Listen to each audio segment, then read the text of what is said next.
नमस्कार साथियों, अपनी यूनिवर्सिटी के इस अपने प्लेटफॉर्म पे आप सभी का स्वागत है। आज मेरे साथ में वो शख्सियत हैं जिसके संबंध में हर हायर एजुकेशन में जाने वाला स्टूडेंट है, उसका सपना होता है कि मैं नेट जेआरएफ करूं, नेट ही नहीं मेरी जेआरएफ हो और जेआरएफ के बाद में मैं असिस्टेंट प्रोफेसर तक जाऊं। ऑल इंडिया के अंदर बहुत ही कम ऐसे स्टूडेंट हैं जिनका ये सपना पूरा हो पाता है। हर 6 महीने के बाद एनटीए के द्वारा जो एग्ज़ाम कंडक्ट करवाई जाती है, उसके अंदर 0.06% स्टूडेंट हैं 0.6% स्टूडेंट हैं जिनका जेआरएफ हो पाता है।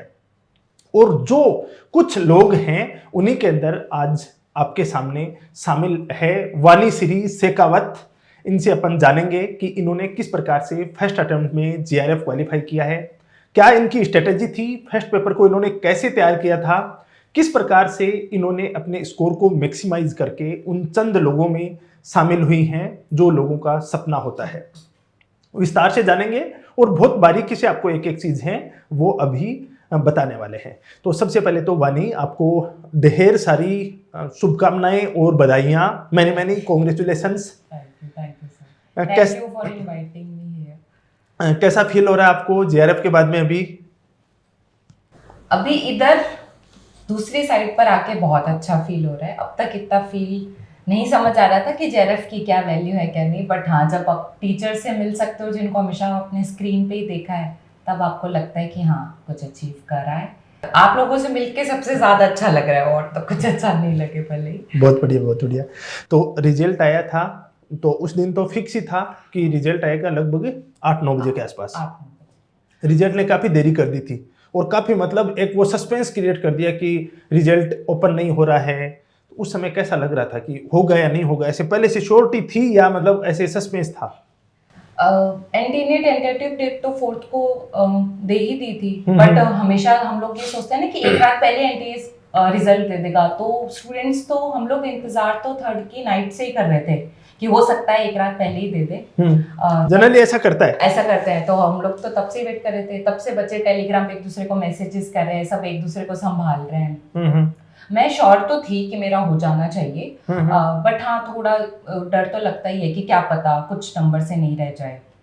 फिर 4th को 8 बजे 9 बजे से जाके आंसर की अपलोड करता है एनटीए, और एक भी क्वेश्चन उन्होंने, जो हम लोगों ने ऑब्जेक्शन डाला था, वो एक भी क्वेश्चन उन्होंने नहीं करा, ना क्वेश्चन ड्रॉप करा। तो बहुत ऐसे लगा कि अरे एक भी क्वेश्चन नहीं करा। मुझे पूरी पूरी उम्मीद थी कि 2 क्वेश्चंस होने चाहिए, और अभी भी लगता है कि वो होने चाहिए। या तो वो कम स्टूडेंट्स ने ऑब्जेक्ट किए होंगे, उस हिसाब से वो नहीं हुए, तब मुझे थोड़ा सा डर लगा। फिर वही आंसर की मैच कर रहे हैं जब तक रिजल्ट है। अच्छा, आंसर की मैच करते करते रिजल्ट आ गया, तब और ज्यादा मैं और मेरी बहन बैठे थे, हम लोग ऐसे कि कोई नहीं, अपन तो आंसर की मैच करते रहते, रिजल्ट अभी खुलेगा तो है नहीं। घर वाले वीडियो कॉल पे थे। 8 बजे से लेके 12 बजे तक हम लोग कंटिन्यू बैठे रहे कि रिजल्ट खुले, बट 12:30 बजे तक जाके फिर मेरा रिजल्ट खुलता है। और क्या बात है। फिर जाकर तो की सांस लेते हैं। तो रिजल्ट आने के बाद सबसे पहले किन को इन्फॉर्म किया आपने? मम्मी पापा वीडियो कॉल पे ही थे। दोनों नहीं सो रहे थे, बारी बारी सबकी चाय चल रही थी, कभी मम्मी बना रहे हैं, कभी पापा बना रहे हैं, कभी मेरी बहन बना रही है। हम लोग चेक कर रहे थे, सबसे पहले उन्हीं को ही बताया था। और वैसे सर कॉन्फिडेंट थी मैं कि मेरा हो जाएगा। ये एक बहुत बड़ी बात है। हम ऑफ द रिकॉर्ड हम बात कर रहे थे तो वानी यही बात बोल रही थी कि सर मुझे कॉन्फिडेंस था कि हो जाएगा मेरा। और एक बात कुछ बच्चों को मैंने शुरू में बताया नहीं था, वो भूल गया। वानी है वो होम साइंस से जेआरएफ हुआ है अभी। वानी का होम साइंस से जेआरएफ हुआ है। अपन जानेंगे होम साइंस के बारे में भी और सब्जेक्ट के उसके फर्स्ट पेपर के बारे में भी। हालांकि होम साइंस के जो स्टूडेंट हैं उनके लिए इंपॉर्टेंट होगा।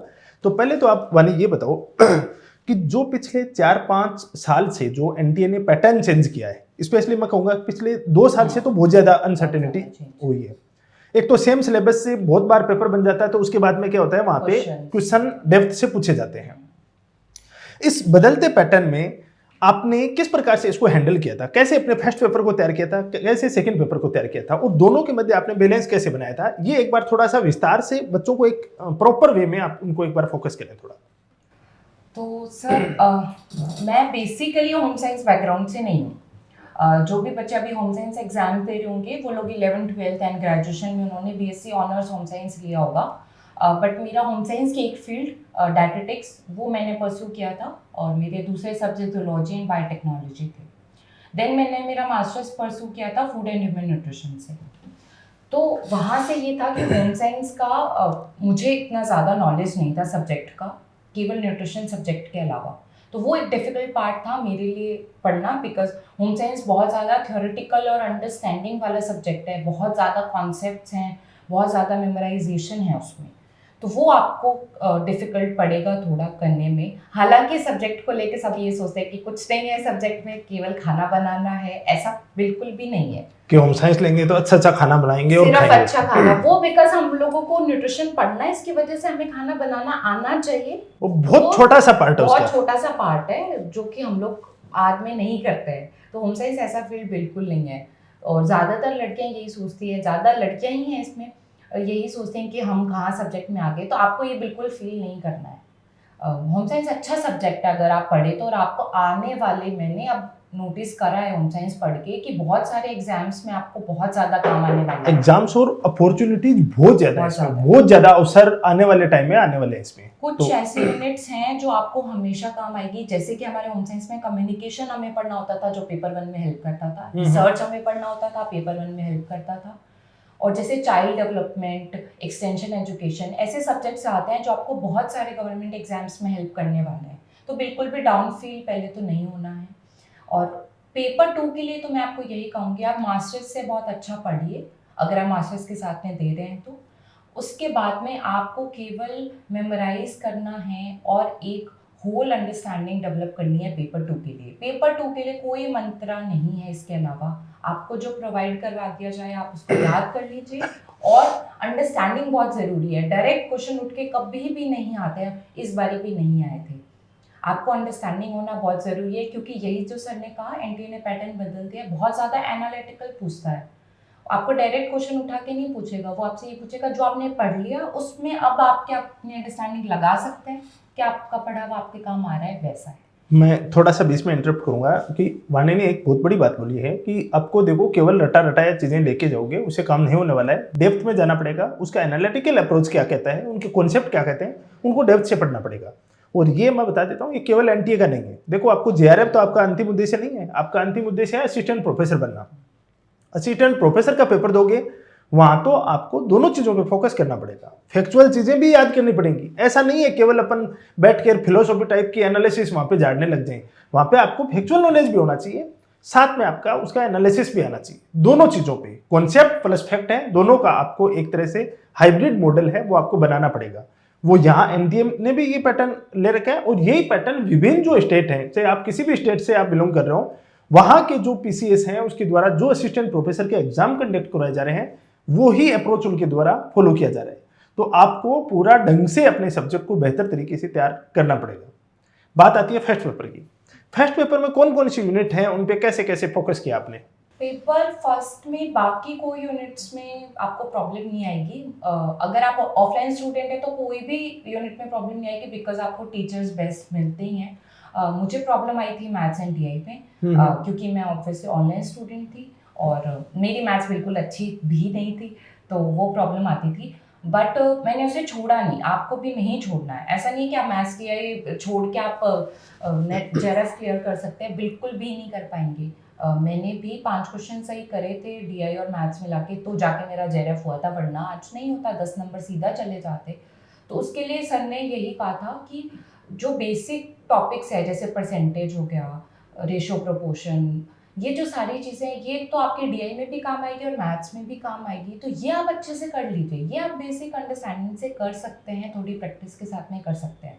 मैंने भी इतना ही करा था, मैं बहुत ज़्यादा फिर इतना ज़्यादा एफर्ट डाले भी नहीं, इसलिए मैंने इतना करा और मेरे इतने क्वेश्चन सही हो गए, तो मेरा काम चल गया। तो आपको भी मैथ्स एंड डीआई बिल्कुल नहीं छूटना है। और सबसे मेन, आप ममता मैम से स्टैट्स और एलआर पढ़ लीजिए, आपके पूरे में से पूरे नंबर आ जाएंगे। बट आप ममता मैम से एक बार यूट्यूब पे पढ़ लीजिए, वो आपको पेड क्लास से भी ज़्यादा पढ़ाएंगे। ये बिल्कुल मैं बहुत ही ऑनेस्टली आपको बता रही हूँ, उनसे अच्छा आपको एलआर और स्टैट्स कोई नहीं पढ़ाएगा, और एक भी क्वेश्चन बाहर नहीं जाता है। मतलब बच्चे आके ये बोलते हैं कि एग्जाम्पल भी वो का वही पूछते हैं वहाँ पे। हाँ। मतलब पिछली बार तो ऐसा था कि एग्जाम्पल है वो जो इन्होंने Same. क्लास में बताया वो सेम डिटो एग्जाम्पल है, वो भी वहाँ पे आ गया था। बिल्कुल ऐसे क्वेश्चन देखते ऐसे खुशी से फील हो रही थी। ममता मैम कहते थे क्लास में कि तुम्हें मेरी आवाजें सुनाई देगी, और बिल्कुल सच कहते थे, बिल्कुल आपकी आवाजें सुनाई देती है। मैंने पेड की भी सारी क्लासेस ली, मैंने यूट्यूब की भी सारी क्लासेस ली, और मैं इतना जोर इसलिए दे रही हूँ क्योंकि 2 यूनिट्स कवर हो जाती है, वो भी पूरे में से पूरी, ये बहुत बड़ी बात होती है। हायर एजुकेशन और पीपल डेवलपमेंट बिकॉज इतना वास्ट है, वो हमें पता नहीं रहता वो कहाँ से भी उठा के दे देगा। जैसे इस बार हमारे आ गया था, बहुत इजी आया था वैसे तो, कि भी जो हमारे सीबीडी है, कन्वेंशन ऑफ बायोडाइवर्सिटी, उसका ईयर पूछा था। अब ईयर सबको पता है, बट ये पूछ लिया कि इंडिया ने कब अडॉप्ट करा। बोलो, इसमें वेग बहुत है, स्पष्टता, क्लियरिटी नहीं है बहुत ज्यादा, मतलब बहुत ज्यादा वेग है। लेकिन कुछ ऐसे सब्जेक्ट आपके यूनिट हैं जहाँ पे एकदम, जैसे आपको मैथ डीआई वाला पोर्शन है, वहाँ पे आप पूरे में से पूरे ला सकते हो।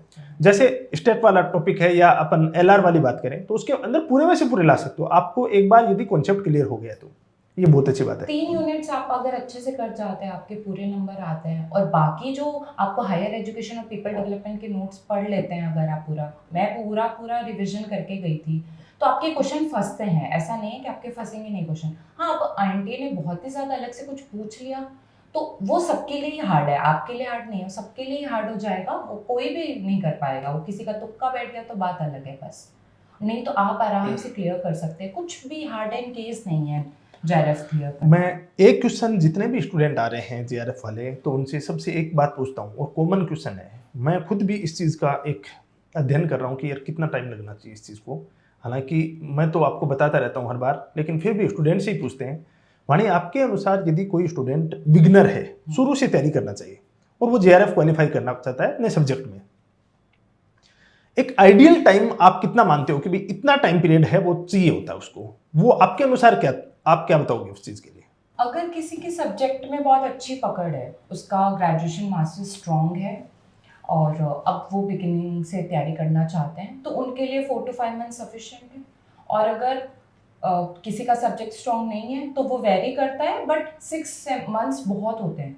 मतलब अगर आप रोज पढ़े तो ऐसा नहीं, बट अगर रोज आप पढ़े तो 6 मंथ्स सफिशिएंट होते हैं। जब आप लोग बैच चालू करते हैं, आप लोग भी उसी स्ट्रैटेजी से ही चालू करते हैं, तो अगर आप डे 1 से तैयारी चालू करते हैं लास्ट डे तक, तो आपके लिए बहुत है इतना सफिशिएंट टाइम। वाणी, ये जेआरएफ वाला जो अभी जेआरएफ हुआ है, उसके बाद में 10वीं स्टूडेंट है जिनसे मैं पूछ रहा हूँ, जिनका जवाब आ रहा है कि अंडर 6 मंथ, मतलब 6 महीने के अंदर अंदर यदि कोई बेहतर तरीके से तैयारी करता है तो आराम से जेआरएफ निकाल सकता है। एनडीए सिर्फ आपको इतना टाइम दे रहे हैं, तो वो है कि हाँ इतने में तैयारी कर सकते हैं। अब आप में से कोई बोलेगा कि सर ऐसे कैसे हो सकता है, ये तो ऐसे फेंक रहे होंगे, हो गया तब आके यहाँ पे बोलना आसान होता है। ऐसा नहीं है। देखो, आपको यहाँ पे एक स्टार लगाया हुआ है कि आपका सब्जेक्ट, वहाँ पे शर्त लगाई कि पीजी में आपका अच्छा होना चाहिए। यदि आपको उसमें भी कुछ नहीं आता है तो बाद में 2 साल भी लग सकती हैं, कोई बड़ी बात नहीं है।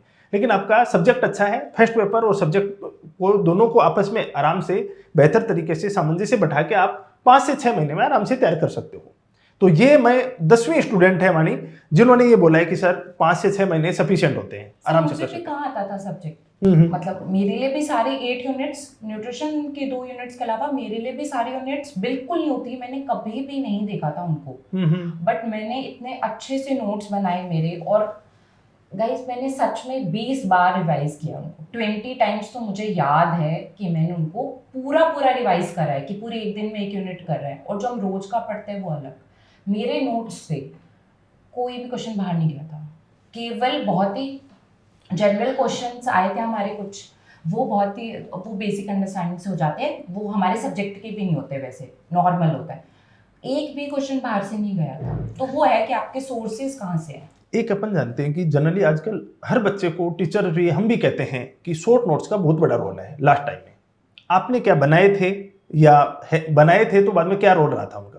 पेपर 2 के लिए शॉर्ट नोट्स नहीं बनाए थे, क्योंकि वही बात है, काफी बहुत ज्यादा lengthy। कॉन्सेप्चुअल है, वो आपको पूरा ही रिवाइज करते रहोगे तो ज्यादा फायदा है। बट हाँ, पेपर 1 के लिए शॉर्ट नोट्स बनाना बहुत जरूरी है। उनके लिए मैंने शॉर्ट नोट्स बनाए थे, हर टॉपिक के शॉर्ट नोट्स बनाए थे, पूरी यूनिट के शॉर्ट नोट्स बनाए थे। वही रोज का टारगेट अलग, हफ्ते का टारगेट अलग, और जो रोज बदलते टारगेट है वो अलग। उनके हिसाब से शॉर्ट नोट्स तो पेपर 1 के लिए आपको बनाने जरूर है। पर डे कितने घंटे पढ़ाई होती थी, मतलब कितने टाइम निकाल लेते थे कि भाई इतना तो उनको स्टडी को देना ही है? सर 8 to 9 आवर्स जाते थे आराम से। पढ़ना पड़ेगा कोई देखो। भी ऐसा डे नहीं गया जिस दिन 8 आवर से कम स्टडी तो हुई हो। पढ़ना पड़ेगा, ये तो आपको निकालना ही पड़ेगा। आप ये सोच रहे हो कि नहीं हमारे पास तो टाइम नहीं है, हम जॉब में हैं। देखो आप जॉब में हो, आपके पास टाइम नहीं है, तो जिसके पास टाइम है वो सेलेक्ट होगा। जो कंपटीशन है, मैं हर बार एक बात बताता हूँ कि ये बहुत क्रूर होता है। ये किसी के साथ नहीं देखता आपके पीछे की पृष्ठभूमि क्या है, आपकी फैमिली प्रॉब्लम क्या है, आप इकोनॉमिक रूप से कैसे हो, आप क्या हो, क्योंकि वहाँ पे आपकी उम्र सीट जाती है। और वहाँ पे जो बेहतर करेगा, जो ज़्यादा टाइम देगा, जो ज़्यादा मेहनत करेगा, जो ज़्यादा स्मार्ट स्टडी करेगा, वो आगे निकलेगा। यहाँ पे जैसे कई बार स्टूडेंट कहते हैं सर हमारे पास तो इतना टाइम ही नहीं रहता है। आपके पास नहीं रहता है, जिसके पास रहता है वो सिलेक्ट होगा, आप पीछे रहोगी। ये चीज़ तो कॉम्पिटिशन है, कॉम्पिटिशन में औरों से बेहतर करना है आपको, और इतना टाइम निकालना पड़ेगा। और आपको पूरा साल देना भी नहीं है। हाँ। आपको आपके 6 मंथ्स निकालने हैं और फिर आपकी लाइफ एकदम से चेंज हो जाएगी। मुझे भी नहीं लगा था कि लाइफ ऐसे चेंज हो जाएगी, बट हाँ बिल्कुल चेंज हो जाती है, एकदम से अपॉर्चुनिटीज खुल जाती है। कॉन्फिडेंस मेन है, आपके अंदर कॉन्फिडेंस आ जाता है। इसमें काफी सारा बेनिफिट ये है कि जैसे जेआरएफ निकलता है तो केवल स्कॉलरशिप नहीं मिलती आपको 40 से 45, आपका कॉन्फिडेंस हाई जाता है, और वो कॉन्फिडेंस आपको असिस्टेंट प्रोफेसर की तरफ पुश करता है। नहीं तो आदमी डिमोटाइज रहता है कि नहीं यार मैं एपी थोड़ी बन पाऊंगा, लेकिन ये जेआरएफ आपको पुश करता है कि नहीं आप कर सकते हो ये चीज, और वो आपको आगे जो आपका लास्ट डेस्टिनेशन है वहां तक पहुंचाती है। तो ये आपके कॉन्फिडेंस को बिल्डअप करने में भी बहुत बड़ा रोल रहता है। बाकी स्कॉलरशिप तो जो 40-45 हज़ार रुपए का जो सपना है आपका, वो तो पूरा होता ही है। तो वानी इन स्टूडेंट को आप ऐसी कौन सी 3 गलतियां हैं वो बताओगे कि ये गलतियां तो नहीं करनी है किसी हालत में आपको एग्जाम में? एक तो सबसे पहले फिर से रिपीट करूंगी, अगर एलआर और स्टैट्स ममता मैम से नहीं पढ़ा तो वो सबसे बड़ी गलती हो तो जाएगी। बहुत बड़े, मतलब ये ममता मैडम की बहुत बड़ी फैन है। सर सच में ही बहुत अच्छा पढ़ाते हैं, ऐसा नहीं है। हम लोग स्टूडेंट्स हमने बहुत सारे सोर्सेज देखे हुए हैं जिस तरीके से ममता मैम पढ़ाते हैं, और जो बिल्कुल आ जाता है पूरा, और केवल कितने से दिनों में, 7 दिन में आप अपने लाइफ के 7 दिन तो उन पे इन्वेस्ट कर ही सकते हैं। वो भी आपको पूरे दिन इन्वेस्ट नहीं करना है, घंटा 2 घंटा इन्वेस्ट करना है बस। तो वो सबसे बड़ी गलती, अगर आपने नहीं पढ़ा तो आप एक बार ही मेरे कहने से आप ये 2 यूनिट्स करके देखिए। सर आपको रिसर्च पढ़ाएंगे, मैम आपको स्टैट्स और एलआर, आप एक बार ये 2 यूनिट्स पूरी, और जब वहाँ पे आपको पूरे में से पूरे नंबर मिलेंगे तो वो आपके लिए बहुत ज़्यादा आगे आपको फोर्स करेगा कि हाँ ठीक है आपका जेआरएफ अच्छे नहीं से पढ़ाते हैं वो बहुत ईमानदारी से और बहुत। दिल से पढ़ाते हैं वो, मतलब बहुत। उनमें कोई बच्चा भी कोई कमेंट कर दिया ना ऐसे इधर उधर का, तो उनको वो रहता है कि नहीं आप पढ़ते क्यों नहीं हो, मैं आपके लिए इतना जी जान लगा कहता हूँ। वो पढ़ाने के लिए मेरे से लड़ लेते हैं घर पे कि नहीं यार बच्चों के साथ किसी हालत में ये नहीं होना चाहिए, कुछ भी हो, मतलब वो लगे रहते हैं कि चीजें ऐसे क्या हो सकता है, नया क्वेश्चन क्या पूछा जा सकता है। बिल्कुल। एक तो और सबसे बड़ा सेकंड सेकंड गलती ये कि आपने अगर टाइम पे तैयारी नहीं करी तो वो आपके लिए बहुत ज़्यादा इंपॉर्टेंट है। आप टाइम से तैयारी कीजिए, और प्लीज़ प्लीज़ PYQ ज़रूर कीजिए, आप जितने कर सकते हैं। आप question practice is really important. मैंने खुद ने 3000 PYQs किए थे, और मैं बिल्कुल ऑनेस्टली आपको बता रही हूँ मैंने किए थे टेस्ट, और जो लोग मैराथन्स में टीचर्स करवाते हैं उन सब के अलावा मैंने 3000 PYQs मेरे तरफ से करके गई थी। तो वो बहुत ज़्यादा इंपॉर्टेंट है। 3000 PYQs बहुत होते हैं, लेकिन सबसे बड़ी बात है, एक कहावत है ना हिंदी में कि करत करत अभ्यास ते जड़मत होत सुजान, रसरी आवत जावत ते सिल पर पड़त निशान। यानी यदि निरंतर अभ्यास करते हो तो जड़ बुद्धि व्यक्ति है ना, एकदम मंद बुद्धि, वो भी बुद्धिमान हो जाता है। जिस प्रकार से सिल यानी पत्थर, पत्थर पे रस्सी आती है और जाती है ना, तो वो पत्थर पे भी निशान कर देती है। तो वो 3000 प्रैक्टिस कर लोगे ना, तो ये तय है कि आपको अप्रोच पकड़ में आ जाएगा कि क्वेश्चन कैसे पूछ रहा है, कैसे मेरे को सोल्व करने हैं। वो सबसे बड़ी बात है। और मेरी तरह फिर आपको रिजल्ट पे स्ट्रेस भी नहीं होगा। मुझे इसीलिए ही तो स्ट्रेस नहीं हुआ था, बिकॉज ये कॉन्फिडेंस किससे आया था? कोई, मैं जब तैयारी करी थी तब थोड़ी आया था, मेरे लिए तो सब कुछ न्यू था ना। आप लोग तो अपना सब्जेक्ट पढ़ रहे हैं मास्टर्स से सब कुछ, और मैं तो मेरा फील्ड चेंज कर और आई थी। बीच इंटर्नशिप छोड़ के नेट की तैयारी करने आई थी, और बहुत सारी स्ट्रेस था, मुझे भी डिफ़िकल्टीज थी, बट वो कॉन्फिडेंस PYQ से ही आए थे। जैसे जैसे PYQs करते गए, जब नंबर ऑफ PYQ सही होने लगे तो आपको समझ आ गया कि अगर इधर हो रहे हैं तो उधर भी हो जाएंगे, और आपको सब्जेक्ट कितने PYQs नहीं मिलेंगे जितने पेपर 1 के मिलेंगे। तो बेहतर है कि आप उनको प्रैक्टिस अच्छे से कर लीजिए, वो बहुत इंपॉर्टेंट है। तो वानी जेआरएफ तो आपका हो चुका है अभी, अब आगे और कोई सपना बचा है क्या? क्या सपना है? असिस्टेंट प्रोफेसर है। Assistant professor. रिजल्ट के अगले दिन मैं आ गई थी सर से मिलने कि सर जीके का बैच कब चालू कर रहे हैं, मुझे ज्वाइन करना है। तो वही है हमारा सपना, आपका भी वही होना चाहिए। सेकंड डे वानी आई थी रिजल्ट के दूसरे दिन और बोली कि सर मैं फर्स्ट स्टूडेंट बनूंगी इस बैच की और अभी असिस्टेंट प्रोफेसर की प्रिपरेशन है वो मैं शुरू करना चाहती हूँ। तो मैंने बोला कि अभी 2-4 दिन तो अपने रिजल्ट का भी थोड़ा एंजॉय करो ना, उसको खुशियाँ मनाओ उसकी, थोड़ा घूमो फिरो इधर उधर और एक बार थोड़ी सी पढ़ाई से एक आराम लो, उसके बाद शुरू करते हैं जल्दी। हर स्टूडेंट का सपना होता है। और सबसे बड़ी बात है कि मैं बात करूं, केवल राजस्थान की बात कर नहीं कर रहा हूं, मैं बात करूंगा एमपी की, यूपी की, बिहार में हालांकि थोड़ी कम निकलती हैं, हरियाणा की, सब जगह असिस्टेंट प्रोफेसर की भर्तियां हर एक साल के अंतराल के ऊपर वहां पे निकल रही हैं। कॉलेजेस बहुत ज़्यादा खुली जा रही हैं। सरकारें चाहे सेंट्रल गवर्नमेंट हो चाहे स्टेट गवर्नमेंट हो, हायर एजुकेशन पे बहुत फोकस कर रही है और नई कॉलेजें खोल रही है, तो उनको असिस्टेंट प्रोफेसर तो चाहिए हैं। तो वो, और दूसरी बात, पुराने वाले अब रिटायर्ड भी हो रहे हैं बहुत बड़े लेवल पे, तो काफ़ी सारी भर्तियां आ रही हैं, आने वाली हैं।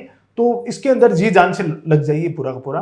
हायर एजुकेशन में सिंपल सी बात है कि 99% स्टूडेंट है वो प्रोफेसरशिप है उसी की तरफ जाएंगे, बाकी और तो सेगमेंट बचता नहीं है। सिविल सर्विसेज में जाते हो तो हायर एजुकेशन में जाने की वैसे भी आवश्यकता नहीं है, अब तो मात्र ग्रेजुएशन के आधार पर वहां पे जा सकते हो।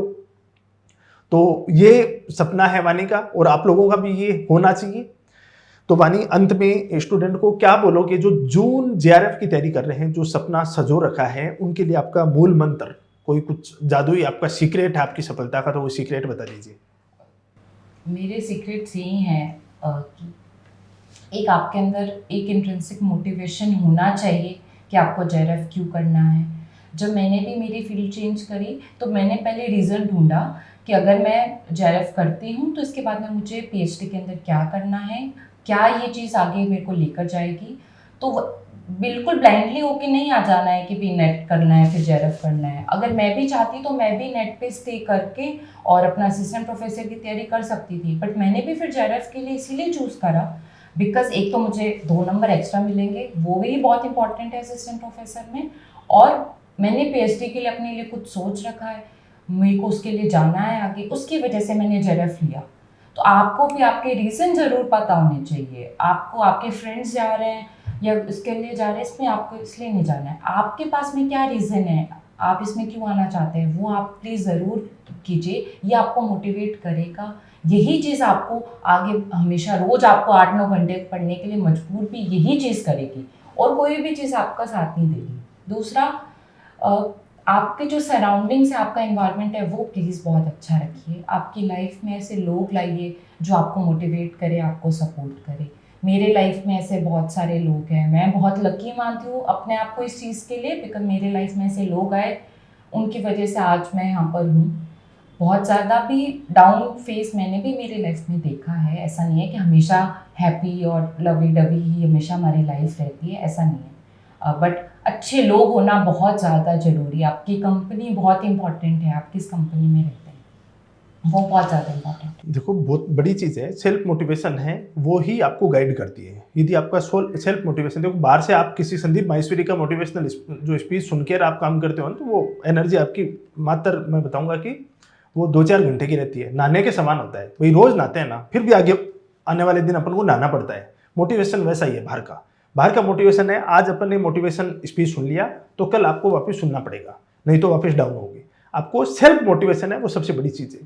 सेल्फ मोटिवेशन है, वो आपके अंदर डिसिप्लिन लेके आएगी, आप में आएगा डिसिप्लिन, और वो डिसिप्लिन यदि लंबे समय तक आपके अंदर रहता है तो वो आपकी आदत बन जाती है।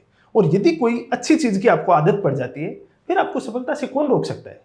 मैं दूसरे दिन इसीलिए आई थी सर, सॉरी, बट मैं दूसरे दिन इसीलिए आई थी क्योंकि हमने कॉलेज में इस तरीके की पढ़ाई करी है जो बस एग्जाम से 2-3 दिन पहले पढ़ लिए और बहुत अच्छे से हम पास हो गए। मेरे को तो गोल्ड मेडल भी मिल गया था इतनी सी पढ़ाई पे, और इसमें कोई फ्लेक्स नहीं, हम सब ने कॉलेज में ऐसे ही पढ़ाई करी है कि एग्जाम डेट शीट आ गई, अब पढ़ना चालू करते हैं, 10 दिन पहले चालू कर रहे हैं। तो कंटिन्यू पढ़ाई रखिए, जैसे जेआरएफ हो जाए फटाफट अपने असिस्टेंट प्रोफेसर की तैयारी में लग जाइए, ये बहुत इंपॉर्टेंट है। मैं बताया ना भाई, जैसे सेल्फ मोटिवेशन आप में डिसिप्लिन लेके आएगा। डिसिप्लिन यदि लंबे टाइम तक आपके अंदर रहता है तो वो आपकी आदत पड़ जाती है। वो दूसरे दिन इसीलिए है कि वो आदत पड़ चुकी मेहनत की, कि नहीं लंबे टाइम से पढ़ रहे हैं तो अब करें क्या। कहने को ये होता है कि नहीं आप इंजॉय करो, सफलता का एंजॉय करो, लेकिन नहीं होता है कि नहीं यार पढ़ना तो पड़ेगा, आज कुछ न कुछ कमी है दिन में, वो क्योंकि उस दिन अपन ने मेहनत नहीं की। वो आदत डालनी है, और अच्छी चीजों की यदि आदत डल जाती है तो मान लो फिर जीवन में आपको कोई रोकने वाला नहीं है। ना तो किसी बाहरी मोटिवेशन की जरूरत पड़ेगी, ना आपको कभी मतलब एंजाइटी, आपको लो फील होने वाली, ये कभी चीजें नहीं आने वाली है। फिर आपका एक मतलब बहुत अच्छी जिंदगी है वो बनने वाली है, आपसे किसी चीज की तैयारी कर रहे हो। तो वाणीश्री, आपको असिस्टेंट प्रोफेसर के लिए तो ढेर सारी शुभकामनाएं, और जेआरएफ के लिए अगेन मैनी मैनी कॉन्ग्रेचुलेशंस। आप यहाँ आए, बच्चों को बहुत सारी चीज़ें बताई हैं, बच्चों को ये लगा है कि हमारे बीच से जो स्टूडेंट जाते हैं उनका जेआरएफ होता है। इसके लिए थैंक यू सो मच, आप आके और इन बच्चों को ये जो चीज़ें बताई हैं। मैं वानी को फिर बुलाएंगे अपन और चीज़ों के लिए, और वानी अपनी स्टूडेंट ही है, आगे असिस्टेंट प्रोफेसर में आपको टाइम टाइम पे जो भी चीज़ें होंगी उसके बारे में और आपसे बतलवाएंगे, आपको चीज़ें हैं उनके बारे में बताती रहेंगी। बिल्कुल, मैं एक और चीज़ आपको कहना चाहूँगी, बहुत ही खुशी होती है, या वो सब चीज़ें तो बहुत अच्छी बात है ही।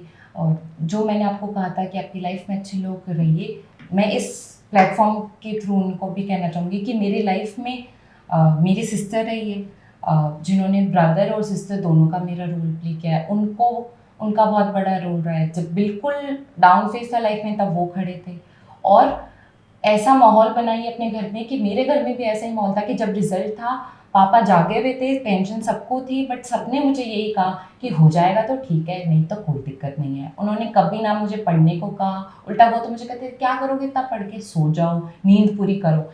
ऐसा आप सब पेरेंट्स भी अपने बच्चों के साथ में ऐसे ही रहिए। कभी अपने बच्चों को फोर्स मत कीजिए किसी चीज़ के लिए, ज़्यादा स्ट्रिक्ट मत होइए, बिकॉज अभी मेंटल हेल्थ वैसे भी हम बच्चों की इतनी ज़्यादा स्ट्रॉन्ग नहीं है, हम इतने ज़्यादा स्ट्रॉन्ग वाले जनरेशन सब नहीं रही हैं इतनी।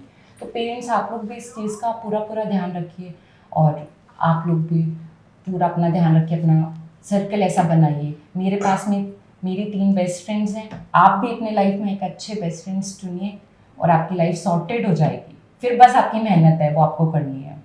बहुत बड़ी चीज़ है ये, मेंटल हेल्थ है। जनरली अपन क्या करते हैं कि हाँ बॉडी कैसी बना रखी है, आप फिट हो या नहीं हो, आप मेंटली फिट हो या नहीं हो, ये बहुत इंपॉर्टेंट है। और ये बहुत इंपॉर्टेंट, ये जो जिनके मम्मी पापा या गार्जियंस जो हैं, और आगे आने वाले टाइम में आप भी तो मम्मी पापा बनने वाले हो किसी के, तो ये चीज़ें यहाँ से ही अपने आप में इनकलकेट कीजिए। बच्चों के ऊपर अननेसेसरी प्रेशर मत बनाइए, उनको ज़बरदस्ती किसी चीज़ के अंदर मत उनको धोखिए कि आपको ये करना ही पड़ेगा। उनकी भी कुछ इच्छाएं होंगी, उनके भी कुछ सपने होंगे, और वो अपने सपनों के अकॉर्डिंग मेहनत करेंगे तो बेहतर करेंगे, वो पूरा जी जान से और मेहनत करके करेंगे। तो कि बच्चों के ऊपर मतलब उनको मतलब ऐसा भी नहीं कि उनको अपन एक तरह से मतलब आवारा छोड़ दें, और कोई माँ बाप नहीं छोड़ना चाहता उस चीज़ को, लेकिन उन पे जबरदस्ती के नहीं तेरा सिलेक्शन हुआ नहीं तो क्यों नहीं हुआ, इस तरीके की चीज़ें मत करो। बच्चा फ्री माइंड होके जितनी मेहनत करेगा परिणाम उतने ही बेहतर आएंगे। वानी, बहुत बहुत थैंक यू सो मच आपको, बच्चों को आपने जो भी चीज़ें बताई हैं। आगे अपन और मिलेंगे, इंपॉर्टेंट सेशन है उसके साथ और मिलेंगे। थैंक यू सो मच आप सभी को भी।